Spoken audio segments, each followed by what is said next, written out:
안녕하십니까.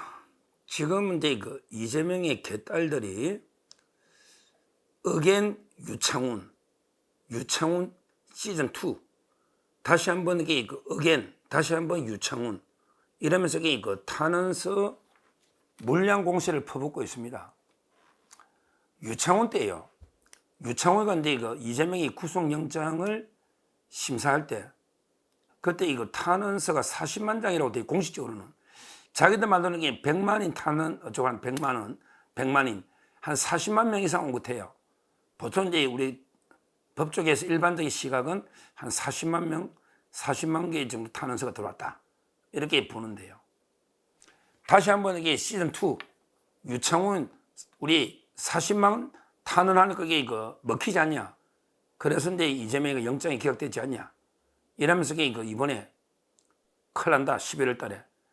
이번에 한성진, 선거법의 한성진, 그 다음에 위정교사 김동연, 이번에도 이렇게 탄원서 보내기 운동을 해서 지금 이제 물량 공세를 퍼붓고 있다. 이런 이제 보도입니다. 실제 이제 탄원서가 60건 들어왔다. 한성진만. 현재는 아직 많이 안 들어왔겠지. 많이 남았으니까 기간이. 근데 60건이 몇 명인지는 모르죠. 왜 한 건에 수백 명이 또 서명을 하거든요. 숫자는 모르겠어요. 현재 한성진은 60건 6일 동안에. 그런데 이제 본격화되면 11월 15일 날 선고니까 앞으로 이게 본격 들어오면 또 얼마나 들어올지 한 40만 건이 유창훈 들어왔으니까 앞으로 이게 지켜봐야 됩니다. 위정교사도 말할 것도 없고. 지금은 이제 개딸 사이트 가면요. 개딸 사이트 가면 야 이게 큰일 난다. 이번에 2개 선고되는데 그 중에 하나는 집행유예에 놓을 수 있다. 이런 데 우려가 개딸들도 야 개딸들도 이게 아주 머리가 나쁜 건 아니네. 개들도 이게 IQ가 좀 있는지 둘 중에 하나는 이게 집행유예가 놓을 수 있다. 이런 생각을 할 수 있다는 거는 그 개딸들의 통상적인 머리 수준을 뛰어넘는데 자기들에게 무조건 무죄 나온다고 생각할 것 같은데 걱정이 되는가 봐. 우리 아버지께 집행유예 놓으면 다 죽거든. 어느 경우든 집행유예는 어느 경우든 뺏지 달라고 출마 못 합니다. 개딸들도 이게 큰일 났다.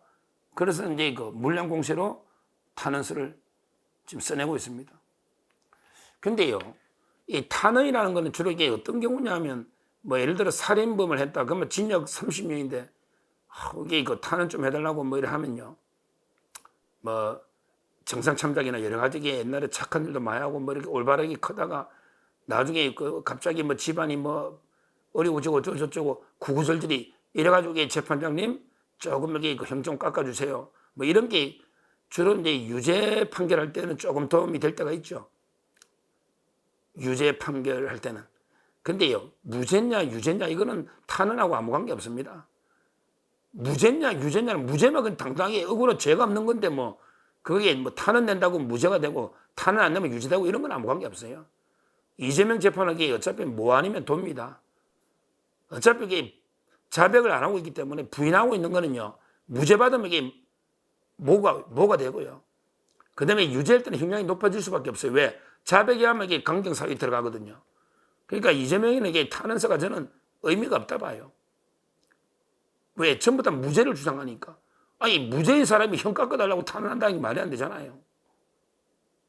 근데 이런 게 또 경우에 따라서는 딱 우리 한자성어 중에 이런 말이 있죠.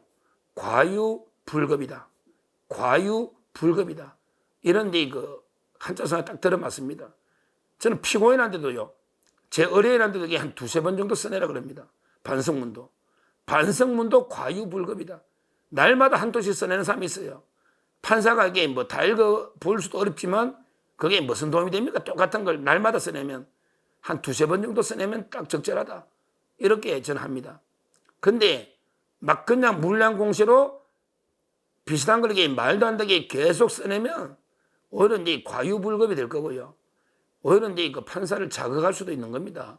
그 탄원서 속에는 어떻게 보면 탄원을 병자한 반협박이 들어갈 수도 있거든요. 판사님 이렇게 만약에 100만 이상 나오거나 집행유예 넣으면 나라가 어떻게 되면 이런 식으로 반협박조나 말도 안 되는 내용 탄원이 들어갈 수가 있습니다. 그래서 저는 의뢰인들한테 반성문 탄원서 쓸 때는요. 제가 검열을 합니다. 제가 사전에 검열을 해요. 이거는 빼세요. 이건 이렇게 쓰세요. 이렇게 이제 검열을 합니다. 왜? 자살 관련 사람에서 탄원서, 반성문 써가지고 판사를 더 열받게 한 사람이 있다니까? 열받게 하는. 따라서 이제 저는 개딸들이 막 탄원서를 무더기 내다 보면 개 중에는 그 판사를 협박하는, 오히려 말도 안 되는 게 탄핵 더 자극하는 이런 내용도 있기 때문에 아마 내 역효과가 나지 않을까 이런 생각이 들고, 하여튼 중요한 거는 탄원서를 빙자한 이런 사법부 겁박, 협박에 대해서는 강력하게 대응을 해야 되고, 그 다음에 당연하겠지만 재판부가 탄원서에 흔들려 가지고 이렇게 판결하지는 않을 거다 이렇게 보고 있습니다. 근데요, 특히 이번에 조희대 대법원장이 이제 판사가 올해 신규로 111명, 판사 이제 신규 임용이 111명이 됐거든요. 거기에 판사들 신임 법관들한테 조희대 대법원장이 특별하게 부탁한 게 있습니다. 특별하게 부탁한 게 있습니다. 이건 아주 판사들이 새겨들어야 될 말이기 때문에 신임 법관들한테 한 이야기지만 기존에 재판하고 있는 한성진, 김동현 판사나 모든 판사들이 깊이 새겨들을 이런 이야기를 조희대 대법원장이 하고 있습니다. 뭐랬냐? 조희대 대법원장이 뭐랬냐면 판사들한테 당부를 했습니다.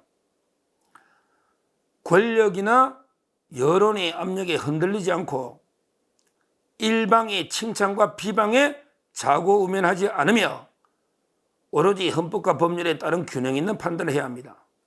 그렇죠. 권력이나 여론의 압력에 흔들리지 않고, 그렇죠.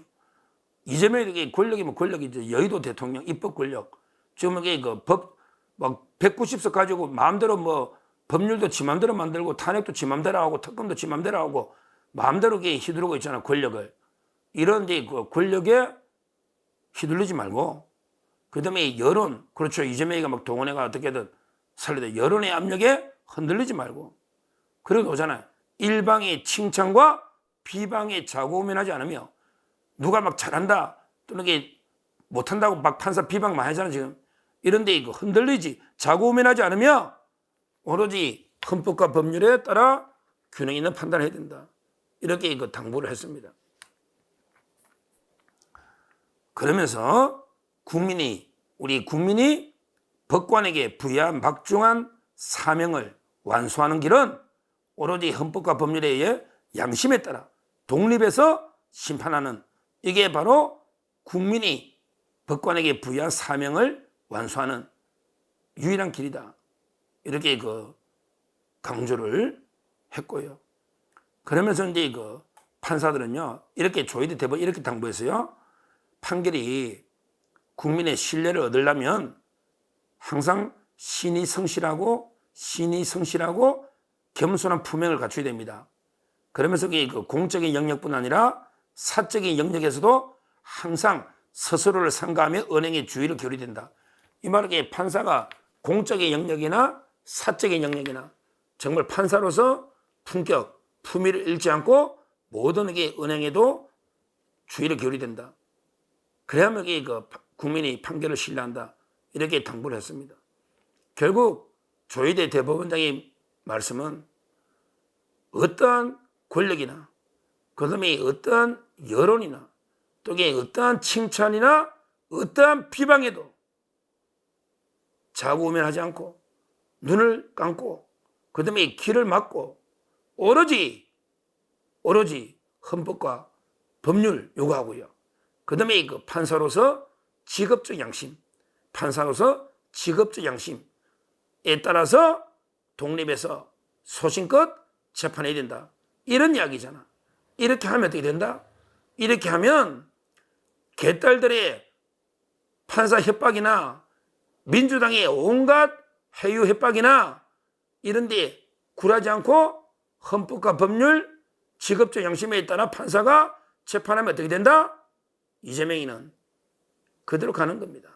그대로 교도소로 가는 겁니다. 위정교사는 누가 뭐래도 이렇게 원칙대로 하면 실형이 나옵니다. 원래는 1심에서 법정 구속이 맞죠. 할지 안 할지 모르지만 원래는 실형이 맞는 겁니다. 위정교사 이 정도 재질이 안 좋으면 그럼 교도소로 가는 거예요. 그 다음에 이 선거법도 이 정도 안 좋으면 오죽하면 이게 그 허경영 이야기를 하겠습니까? 허경영 대표가 선거법으로 한 번은 구속됐습니다. 실형. 박근혜 대통령 사귄다 했다가. 그 다음에 한 번은 징역형의 집행유예에 넣었습니다. 이병철 양자다 했다가 이번에죠. 근데 구속과 또 징역형의 집행유예에 넣었습니다. 허경영 대표야 그냥 이 국민들이 뭐 원래 저러니까 하면서 그냥 신경도 안 쓰고 지나가죠. 선거에 영향을 줬을까요? 선거에 영향을 주는 게 제일 나쁘잖아, 선거법에. 허경영 대표는 별로 안 줬다면 국민이 다 아니까. 근데 이재명이는 선거에 결정적 영향을 주잖아요. 왜? 백현동이 김인섭 때문에 해줬다고 하면 선거에 그냥 떨어지는 거예요. 김인섭이 숨기려고 국토부 협박한 거예요. 그 다음에 김문기 씨가 실무자인데 잘 안다면 그러면 이게 대장동의 몸통이 이재명이니까 끝나는 거예요. 그래서 선거에 영향을 주려고 의도적으로 거짓말을 한 거예요. 국민이 그중에 믿을 수가 있단 말이에요. 선거에 영향을 줄 수가 있단 말이에요. 아주 질이 안 좋죠. 허경영 대표보다 훨씬 질이 안 좋죠. 안 좋습니다.